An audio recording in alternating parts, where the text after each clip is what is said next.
r/TIFU. Rose hips are the fruit of rose plants. They are tasty fresh, but usually sold dried because they don't keep very well.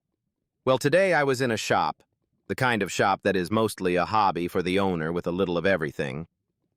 It sold mostly antiques, but also local honey and jam, a few things of yarn, etc. And they had a basket of very reasonably priced dried rose hips. I got excited because I love interesting ingredients, and I like eating rose hips straight from the bush. I hadn't used dried ones before, and I thought they might be good as part of a cheesecake. Rose hips can sometimes be mealy, so just like you might try one grape before buying a bag, I took one rose hip, popped it in my mouth, and bit it. I was expecting the texture of a big raisin, dried but still chewy with some moisture. Instead, it crunched into pieces in my mouth like I had bitten a cinnamon stick. Instantly, I was overpowered with the chemical, oily taste of perfume.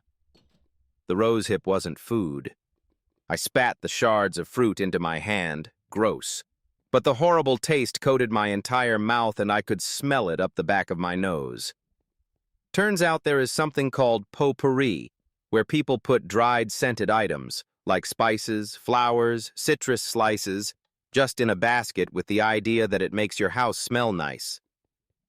Items for potpourri have to be very dry so they don't spoil, then have perfume added to them so they smell good. These rose hips were intended for that craft, and the perfume added was certainly not food safe, because again, they weren't food.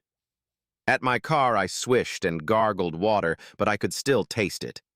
Even after I got home and brushed my teeth and used mouthwash, the taste and smell lingered. It was probably the worst thing I have ever put in my mouth. TLDR. I sampled a dried rose hip because I thought it was a fruit for eating. It turned out to be a perfumed, non-food rose hip just for smelling nice. It tasted terrible, and the taste lingered for a long time.